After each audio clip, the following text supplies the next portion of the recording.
Richard Caldwell buried his wife of 45 years on a gray Monday afternoon. By sunset, his family had already started burying him too.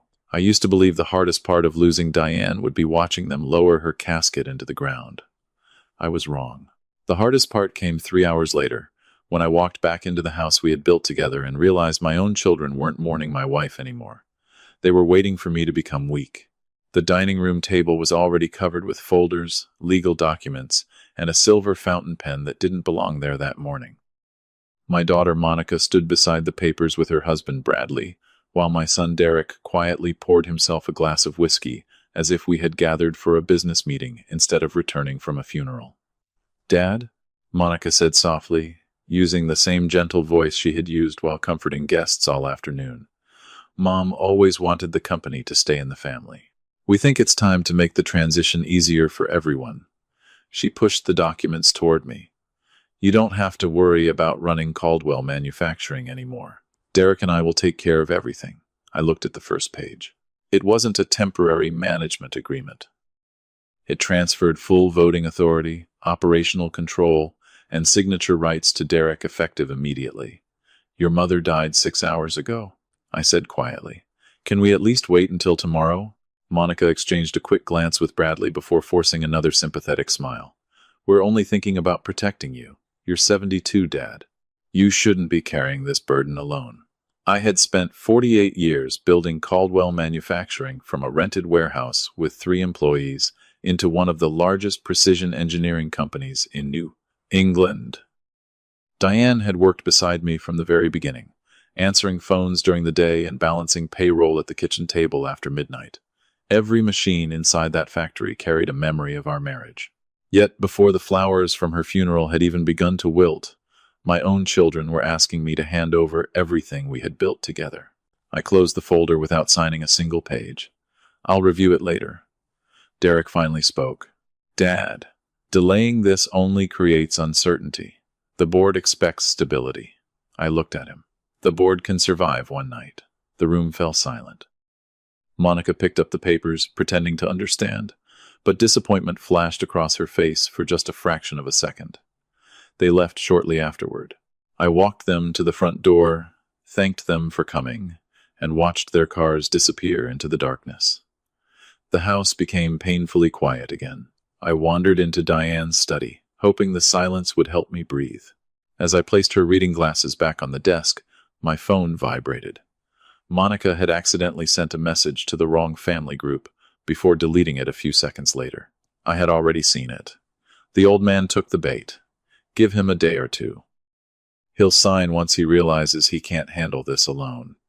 I read the words again, unable to believe my own daughter had written them less than 4 hours after burying her mother. They hadn't come to comfort me. They had come to secure control of the company before I had time to think clearly. I slowly locked my phone, walked into my home office, and opened the small fireproof safe hidden behind a bookshelf. Inside were 2 things Diane had insisted I never throw away: the original company bylaws and a sealed envelope with her handwriting across the front. "Only if you ever discover our children value the company more than the family." My heart began beating faster. Diane had written that envelope almost 12 years earlier. With trembling hands, I broke the seal, never imagining that the very first sentence inside would make me question everything I believed about my own family. I unfolded Diane's letter as carefully as if I were holding one last conversation with my wife. Her handwriting was steady, confident, and unmistakably hers.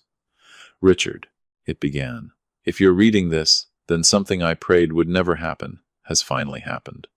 Our children are no longer protecting each other. They're protecting what they believe belongs to them." I stopped reading for a moment. Diane had written the letter 12 years earlier, long before either of us had any reason to doubt Monica or Derek. She continued, "You always believed hard work could fix anything. I always believed success could change people in ways they never expected. If one day they try to take the company before you're ready to let it go, don't argue with them. Don't confront them. Watch them instead." Tucked inside the envelope was a small handwritten note with a 6-digit number and a key labeled simply Archive B. At first, it meant nothing to me. Then I remembered. More than a decade earlier, after a disagreement with our outside auditors about cybersecurity, Diane had insisted we create an independent offline archive containing every original corporate record, every board resolution, and every ownership document. She had jokingly called it the company's memory, because computers could be hacked, executives could lie, but paper signed in ink never forgot the truth. The archive had been sealed after the system was completed, and neither of us had mentioned it again for years. Early the next morning, I drove to Caldwell Manufacturing before sunrise. The security guard at the front gate looked surprised to see me. "Good morning, Mr. Caldwell," he said. "Mr. Derrick informed us you wouldn't be coming in for a while." I smiled politely. Plans changed. My access card failed the first time I held it against the scanner. I tried again. The screen flashed red. Access denied. For a second, I thought the reader was malfunctioning. Then the guard looked embarrassed. "I'm sorry, sir. IT updated executive permissions late yesterday evening. They told us all access requests have to go through Mr. Derrick until further notice." Yesterday evening, while I was sitting alone in the house after burying my wife, someone had already removed my access to the company carrying my own name. I thanked the guard and walked back to my car without making a scene. Anger would have accomplished nothing. Information would. Instead of driving home, I headed to a small office across town where Bradley Chen had worked for nearly 30 years. Bradley wasn't my son-in-law. He was the company's head of internal security, a former Marine who had joined Caldwell Manufacturing long before Monica married anyone. He had been loyal to the company, not to individual executives. When I showed him the key marked Archive B, his expression changed immediately. "I haven't seen this in years," he said quietly. Without asking another question, he unlocked a secure storage room beneath the original warehouse. Inside were shelves of sealed boxes containing contracts, shareholder records, backup drives, handwritten board minutes, and financial ledgers dating back 4 decades. Nothing had been altered. Nothing had been destroyed. Diane had preserved an untouched history of the company. As Bradley helped me carry the first box to the table, my phone rang. The call came from City General Hospital. "Mr. Caldwell?" a nurse asked urgently. "Your grandson Chase has been involved in a serious traffic accident. He's stable for the moment, but the doctors need immediate family at the hospital." I froze. Every document on the table suddenly became meaningless. 20 minutes later, I was driving toward the hospital, with Diane's letter still resting on the passenger seat beside me, completely unaware that what the doctors were about to tell me would uncover a secret my family had successfully hidden for nearly 2 decades. By the time I reached City General Hospital, Chase had already been taken into surgery. Monica was pacing nervously outside the operating room while Derrick stood against the wall, staring at the floor with an expression I couldn't quite read. The moment Monica saw me, she rushed over and hugged me tightly. "He's going to be okay," she whispered through tears. "The doctors said they can stop the bleeding, but they need blood immediately." I squeezed her shoulder without saying a word. At that moment, nothing mattered except my grandson's life. A few minutes later, the attending physician approached us holding a clipboard. "We've identified Chase's blood type," she explained. "Unfortunately, our current supply is limited. We'd like to test immediate family members in case a direct donation becomes necessary." Without hesitation, I rolled up my sleeve. Derrick did the same. Monica agreed as well, although the doctor explained that mothers are often less suitable under emergency conditions. 20 minutes later, a young resident returned, carrying several lab reports. He frowned as he looked from the papers to the 3 of us. "Doctor," he said quietly to his supervisor, "these results don't make sense." The senior physician reviewed the reports, then asked us to step into a private consultation room. She spoke carefully, choosing every word with obvious caution. "Mr. Caldwell, I need to emphasize that blood typing alone is not a legal determination of biological relationships. There are exceptions, rare medical conditions, and laboratory errors that always have to be ruled out. However," she paused before continuing, "based on the blood types we have today, it would be genetically impossible for Mr. Derrick Caldwell and Mrs. Monica Caldwell, to have a biological child with Chase's blood type. The room fell completely silent. Monica looked confused. That has to be a mistake. The doctor nodded. It may be, which is exactly why I'm not drawing conclusions. I'm simply explaining why we've requested a repeat analysis using fresh samples. I turned toward Derek. Instead of looking shocked like the rest of us, he had gone strangely pale. His breathing became shallow.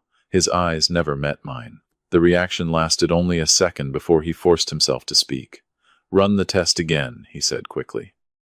"Labs make mistakes all the time," the doctor agreed. "That's exactly what we're doing." As she left the room, I couldn't stop thinking about Derek's face. It wasn't the expression of a father hearing impossible news for the first time.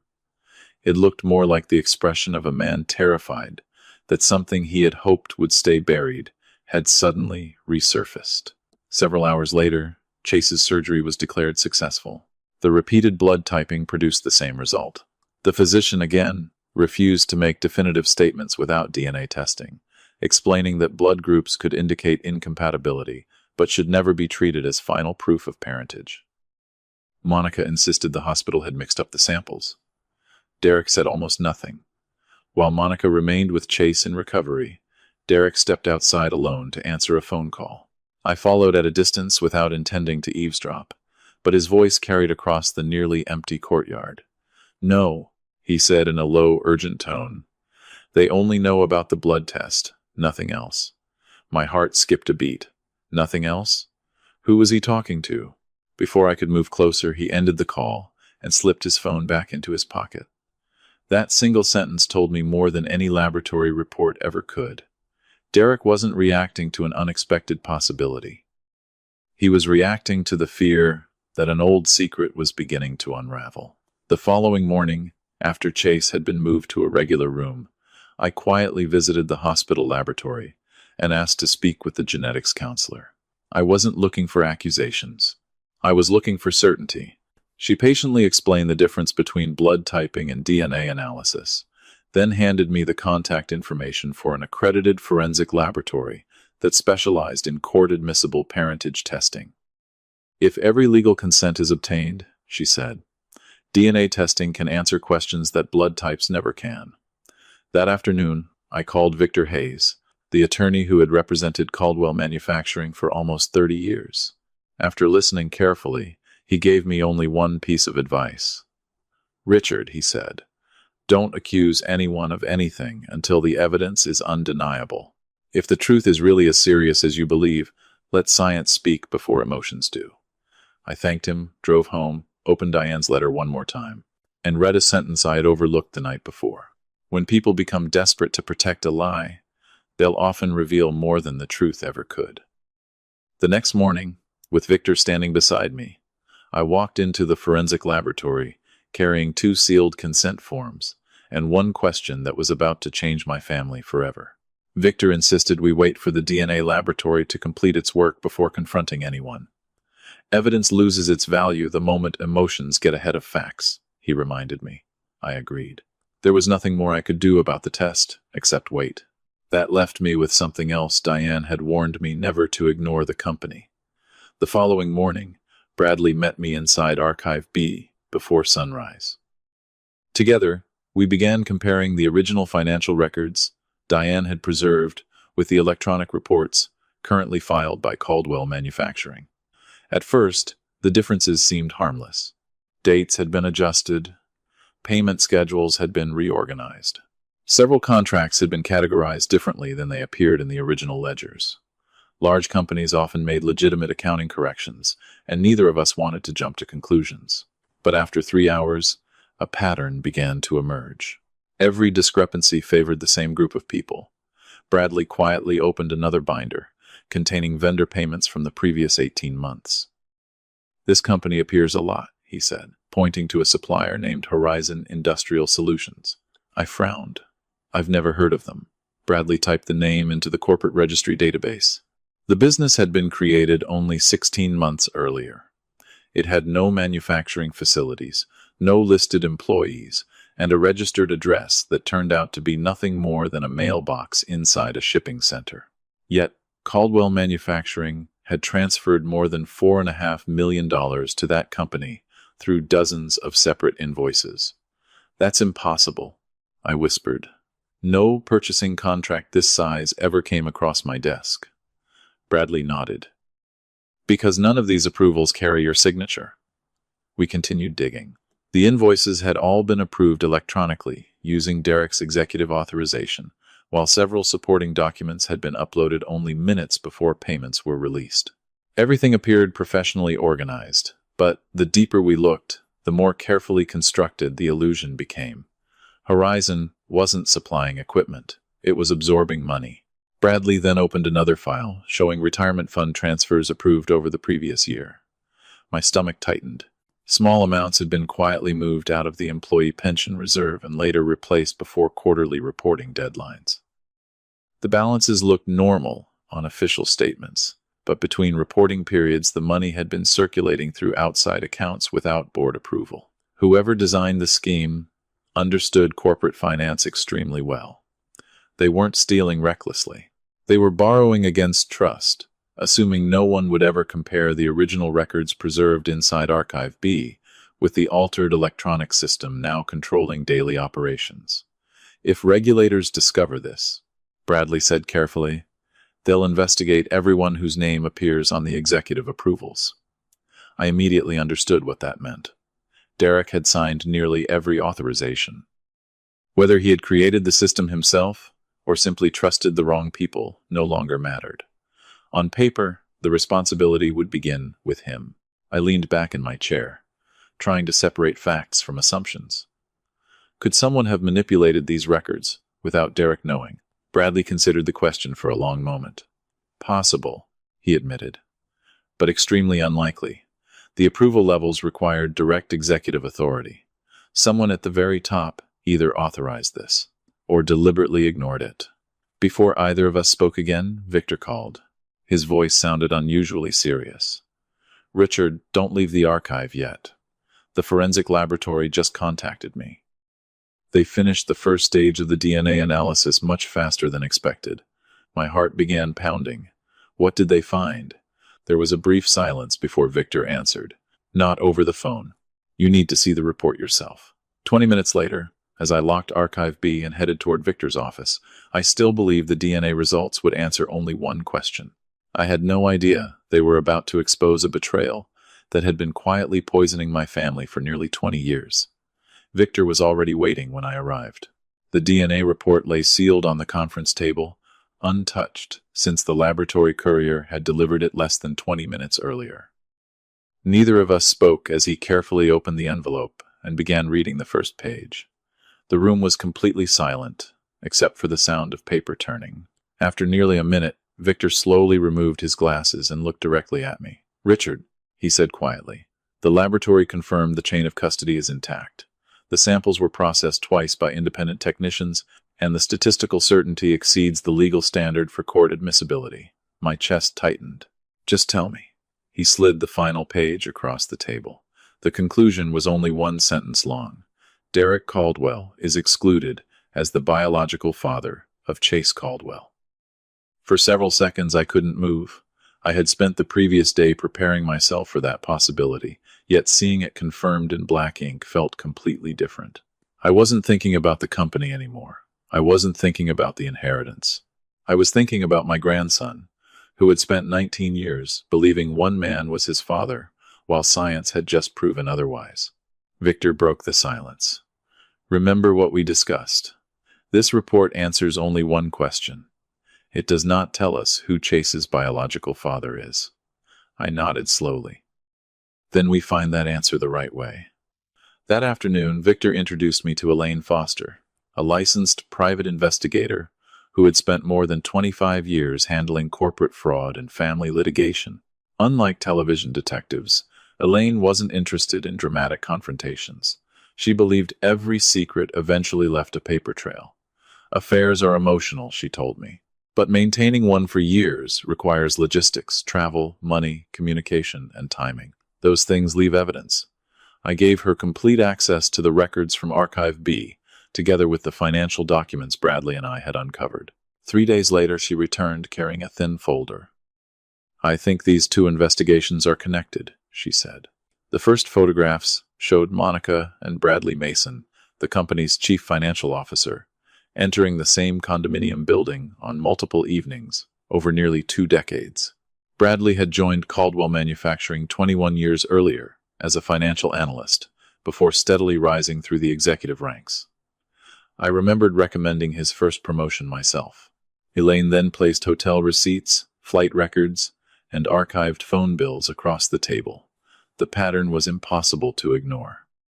Whenever Derek traveled overseas to negotiate supplier contracts, Monica and Bradley were frequently in the same city, despite having no documented business reason to be there. The earliest confirmed evidence dates back 19 years, Elaine explained.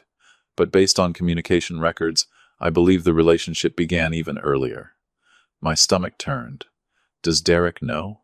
Elaine reached into the folder and produced something I never expected to see: a scanned email recovered during a lawful corporate data preservation process. It had been sent 10 years earlier from Derek's private company account to Bradley. Victor silently handed it to me. The message contained only 2 sentences. I know the truth about Chase. I don't care anymore. Just keep Monica happy and don't destroy the company my parents built. I read it twice before setting the page back on the table. Suddenly, Derek's reaction at the hospital made perfect sense. The blood test hadn't shocked him because he had already been living with that secret for a decade. Why would he stay? I whispered. Elaine answered with quiet certainty. Because leaving would have exposed the affair, destroyed the family, and probably cost him his position in the company. So he accepted a lie he believed he could control. Victor leaned forward. Richard, there's something even more troubling. He opened another financial file, recovered from Archive B. Bradley's authorization codes appeared on nearly every suspicious transfer connected to Horizon Industrial Solutions. Monica had approved several of the supporting documents. Derek had signed the executive summaries. The affair, the hidden parentage, and the financial scheme were no longer separate stories. They were pieces of the same system. I slowly closed the DNA report and looked out the office window. For 19 years, I had believed my family was being held together by loyalty. In reality, it had been held together by secrets. Victor finally asked the question neither of us could avoid. What do you want to do now? I looked back at the evidence spread across the table and answered without hesitation. Nothing. Both Victor and Elaine looked surprised. If they think I know the truth, I continued, they'll destroy evidence before we can stop them. Let them believe I'm still grieving. Let them believe I'm old, exhausted, and ready to sign whatever they put in front of me. I gathered every document into a single folder and stood up. If they're planning to steal my company, I said quietly, then it's time they believed they've already won. For the next 4 days, I became exactly the man Monica expected me to become. I stopped arguing. I stopped asking questions. I answered every phone call with the tired voice of an old widower who had lost both his wife and his confidence. When Monica asked if I had reviewed the transfer documents, I sighed and told her I simply didn't have the strength to manage a company anymore. She sounded relieved. Dad, she said gently, this is exactly what Mom would have wanted. I almost smiled. Diane would have recognized that sentence immediately. Monica had been using her mother's memory as a negotiation tool ever since the funeral. I let her keep doing it. Meanwhile, the real work continued somewhere they couldn't see. Every evening, Victor, Elaine, Bradley, and I met inside Archive B. Bradley had finished rebuilding a complete timeline of every suspicious transaction involving Horizon Industrial Solutions. Elaine had traced the shell company through 3 different holding corporations before finally identifying the beneficial owner. It wasn't Derek. It wasn't Monica. It was Bradley Mason. The same chief financial officer responsible for approving the payments had secretly controlled the company receiving them. That's corporate fraud, Victor said quietly after reviewing the ownership records. And now we can prove intent. We still needed one final piece before moving. Intent explained the theft. It didn't explain why Derek had continued signing executive approvals after learning about Monica and Bradley years earlier. Elaine eventually found the answer in an archived email account. Diane had insisted the company preserve under its long-term document retention policy. The message had never been deleted because company policy automatically stored every executive email for legal compliance. It had been sent from Bradley to Derek 9 years earlier. You keep signing. We keep protecting your secret. Everyone gets what they want. Derek's reply arrived 12 minutes later. Fine. Just keep Chase out of this. I read the exchange 3 times before closing the laptop. Derek hadn't participated because he trusted Bradley. He had participated because he believed exposing the fraud would also expose the truth about Chase. One lie had trapped him inside another until escaping either one seemed impossible. He's guilty, Victor said, but he's also being manipulated. I nodded slowly. Which is exactly why we don't destroy him. We give him one chance to tell the truth before someone else does. Victor agreed, but only under one condition. The decision has to be his. If he lies again after seeing the evidence, we proceed without hesitation. The next morning, Monica called to invite me to a special board meeting scheduled for Friday at 10 o'clock. She sounded unusually cheerful. The directors are ready to support the transition, she explained. All we need is your signature. I accepted immediately. I'll be there. After hanging up, I looked at Victor. They've scheduled the meeting. He smiled for the first time in days. So have we. By Thursday afternoon, every piece was finally in place.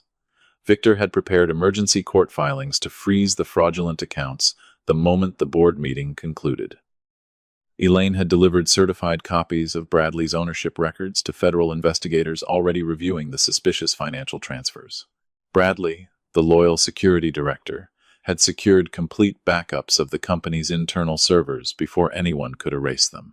Even the board members had quietly received confidential notices, informing them that new evidence affecting executive governance would be presented before any transfer of authority could be considered. Nobody except Monica, Derek, and Bradley knew those notices existed. That evening I returned to the cemetery alone. I stood beside Diane's headstone as the sun disappeared behind the trees, and placed a single white rose where fresh flowers from the funeral had already begun to fade. You were right, I whispered. You saw this long before I did. For several minutes I simply stood there in silence. Then I made her one final promise. Tomorrow I won't fight for the company because it's valuable. I'll fight for it because we built it honestly, and I won't let our children turn your life's work into the reward for their own betrayal. As I walked back toward my car, my phone vibrated. A short message from Monica appeared on the screen. See you tomorrow, Dad. Everything will finally be over. I looked at the words for a moment before locking the phone and placing it back into my pocket. She was right about one thing. Tomorrow, everything would finally be over. She was just completely wrong about who would be walking out of that boardroom, in control. Friday morning arrived with the kind of calm that usually comes before a storm. I woke before dawn, put on the same navy suit Diane had bought me for Caldwell Manufacturing's 40th anniversary, and spent several quiet minutes looking at her photograph before leaving the house. Wish me luck, I whispered with a faint smile. By the time I reached headquarters, the executive parking lot was already filling with luxury cars. Through the glass entrance I could see employees moving quickly from one office to another, unaware that the future of the company would be decided before lunch. The receptionist looked genuinely surprised to see me. Good morning, Mr. Caldwell, she said nervously. The board is already gathering upstairs. I thanked her and walked toward the elevator without another word. As the doors opened on the executive floor, I immediately noticed the changes Monica had made during the past week.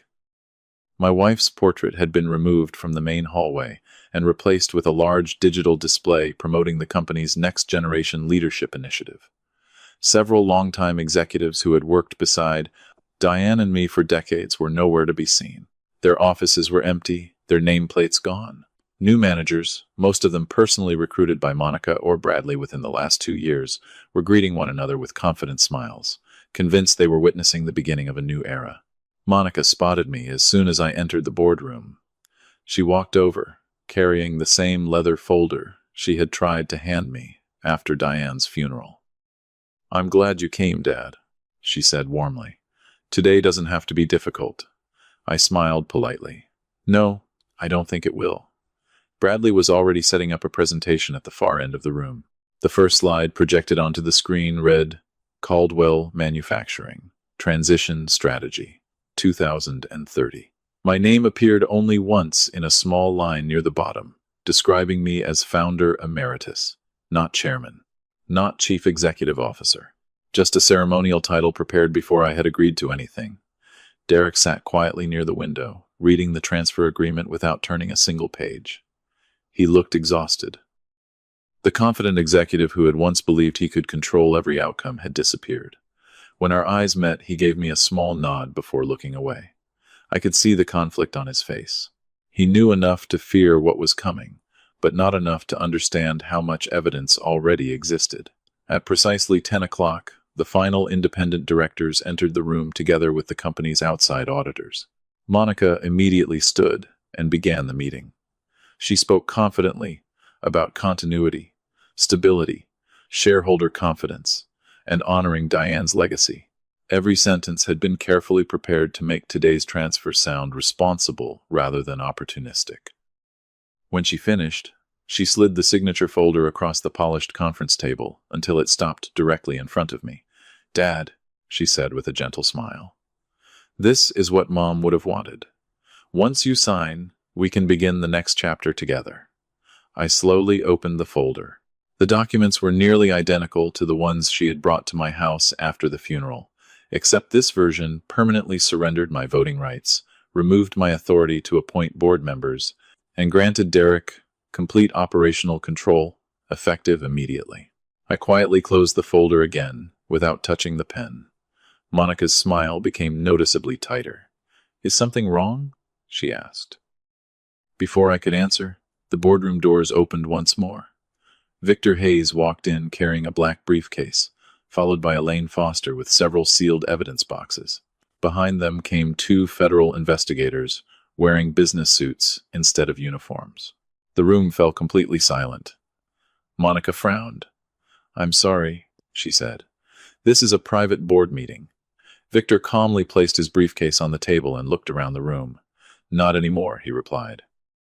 "Before this board votes on any transfer of authority, every director has the legal right, and now the legal obligation, to review evidence showing that the company may have been the victim of an organized fraud involving members of its own executive leadership." No one spoke. Monica slowly lowered the pen she had been holding. Bradley's face lost all color. Derek closed his eyes as though he already knew the moment he had feared for 10 years had finally arrived. Victor unlocked the briefcase, removed the first sealed envelope, and looked directly at me. I gave him a single nod. The meeting Monica believed would secure her family's future had just become the courtroom she never expected to enter.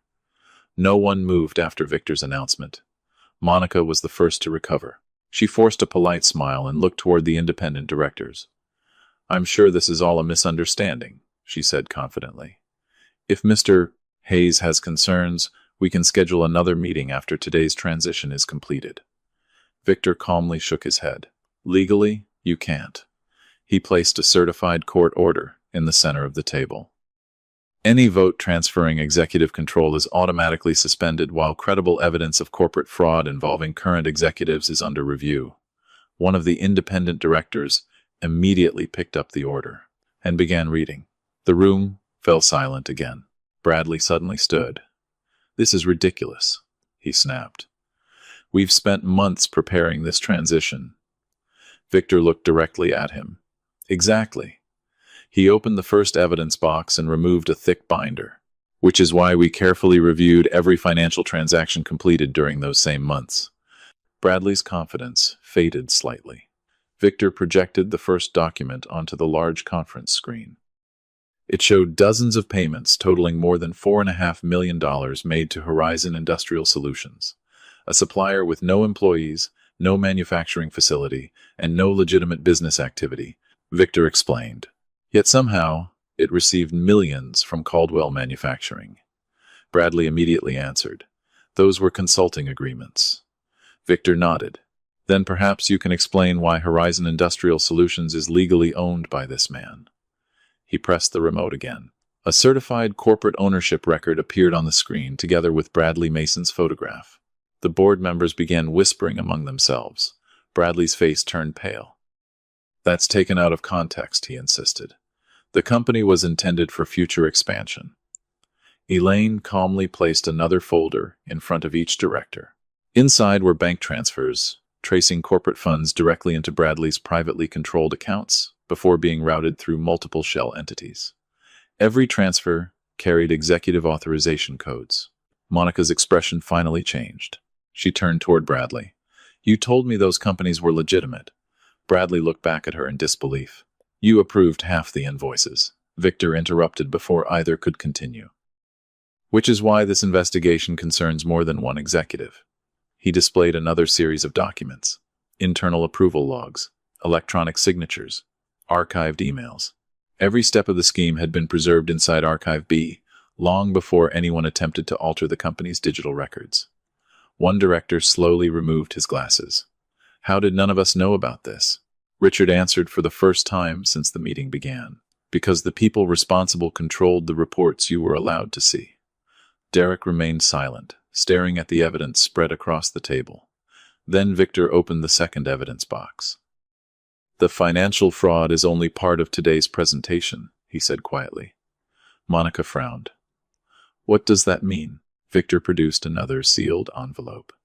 "Several days ago, a medical incident resulted in legally obtained biological evidence requiring further forensic examination." Monica immediately looked toward Derek. "He didn't move," Victor continued. "The laboratory report before you confirms that Derek Caldwell is not the biological father of Chase Caldwell." The room froze. No one spoke. Monica's face drained of color. Bradley instinctively stepped backward until he struck the conference table behind him.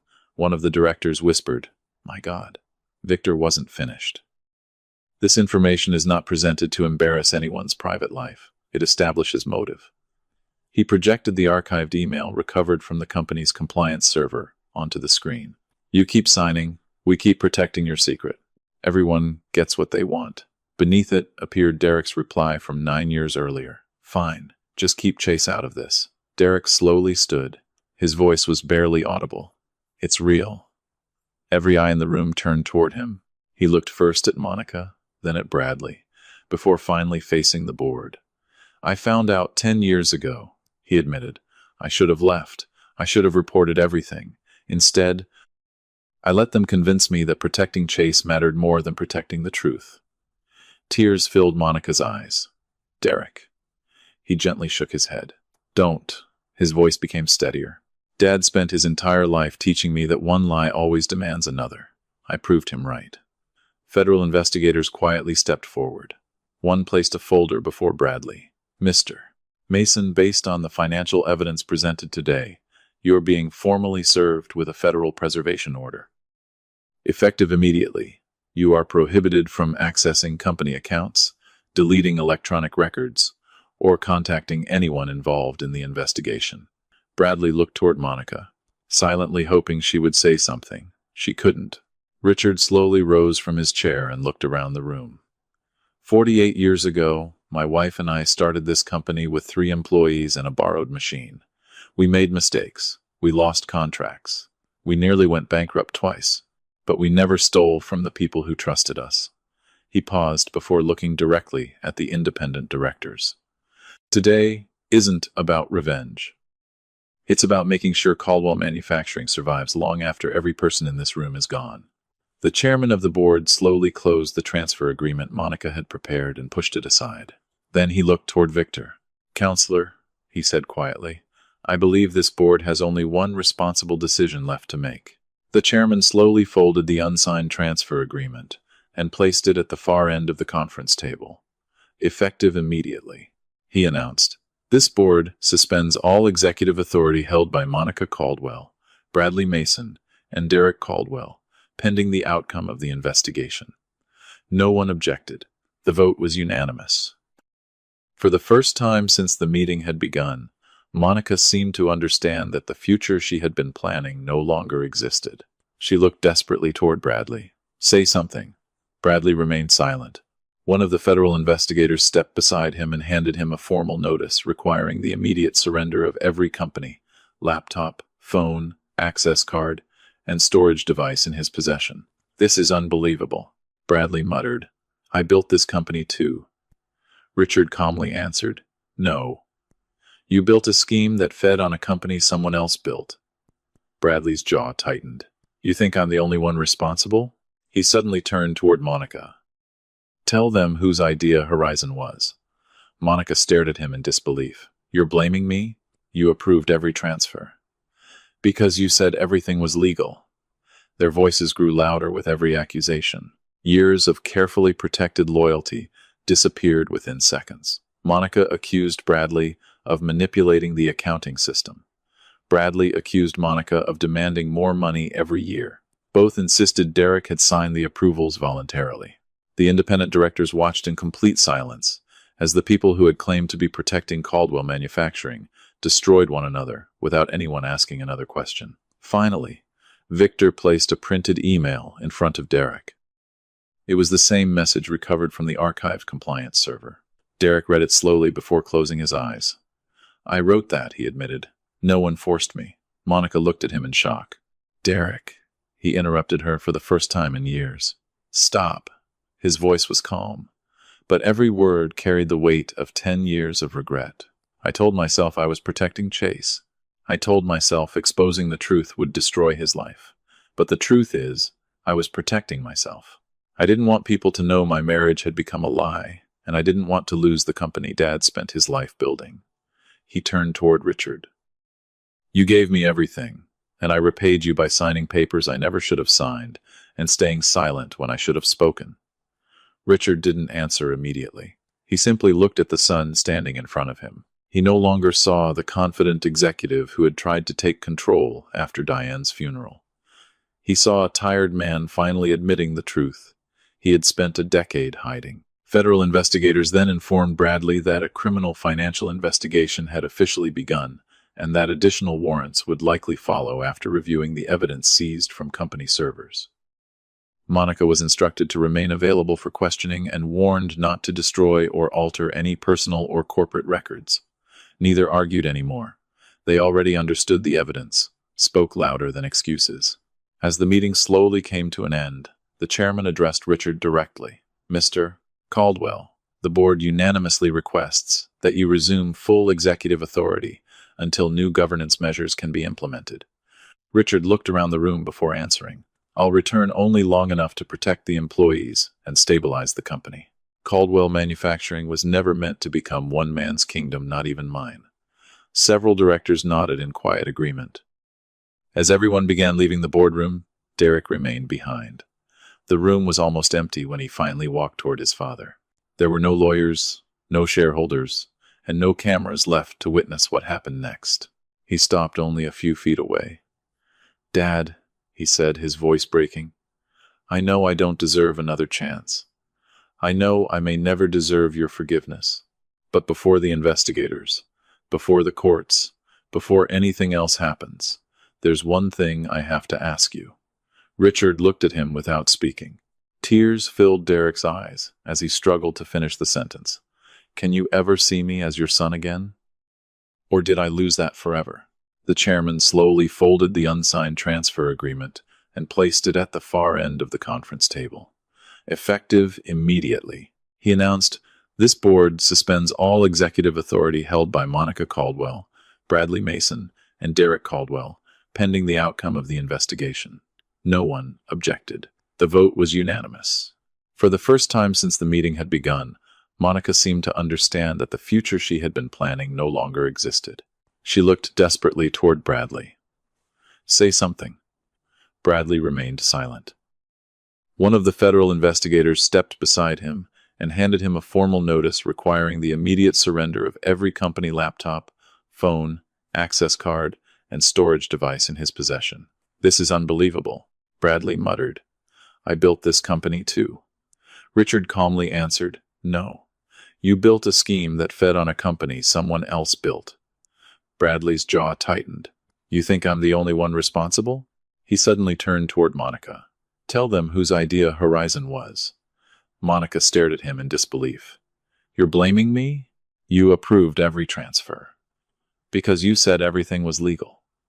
Their voices grew louder with every accusation.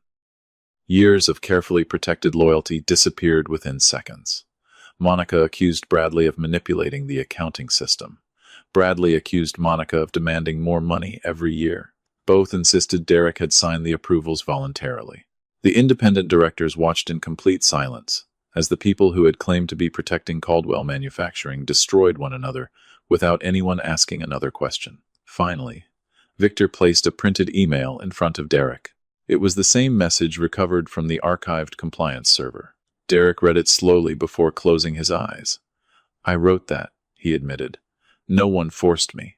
Monica looked at him in shock. "Derek," he interrupted her for the first time in years. "Stop." His voice was calm, but every word carried the weight of 10 years of regret. "I told myself I was protecting Chase. I told myself exposing the truth would destroy his life. But the truth is, I was protecting myself.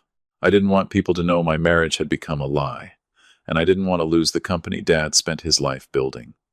He turned toward Richard.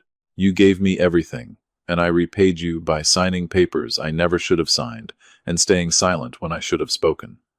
Richard didn't answer immediately. He simply looked at the sun standing in front of him. He no longer saw the confident executive who had tried to take control after Diane's funeral. He saw a tired man finally admitting the truth he had spent a decade hiding. Federal investigators then informed Bradley that a criminal financial investigation had officially begun, and that additional warrants would likely follow after reviewing the evidence seized from company servers. Monica was instructed to remain available for questioning, and warned not to destroy or alter any personal or corporate records. Neither argued anymore. They already understood the evidence spoke louder than excuses. As the meeting slowly came to an end, the chairman addressed Richard directly. "Mr. Caldwell, the board unanimously requests that you resume full executive authority until new governance measures can be implemented." Richard looked around the room before answering. "I'll return only long enough to protect the employees and stabilize the company. Caldwell Manufacturing was never meant to become one man's kingdom, not even mine." Several directors nodded in quiet agreement. As everyone began leaving the boardroom, Derek remained behind. The room was almost empty when he finally walked toward his father. There were no lawyers, no shareholders, and no cameras left to witness what happened next. He stopped only a few feet away. "Dad," he said, his voice breaking, "I know I don't deserve another chance. I know I may never deserve your forgiveness. But before the investigators, before the courts, before anything else happens, there's one thing I have to ask you." Richard looked at him without speaking. Tears filled Derek's eyes as he struggled to finish the sentence. "Can you ever see me as your son again? Or did I lose that forever?"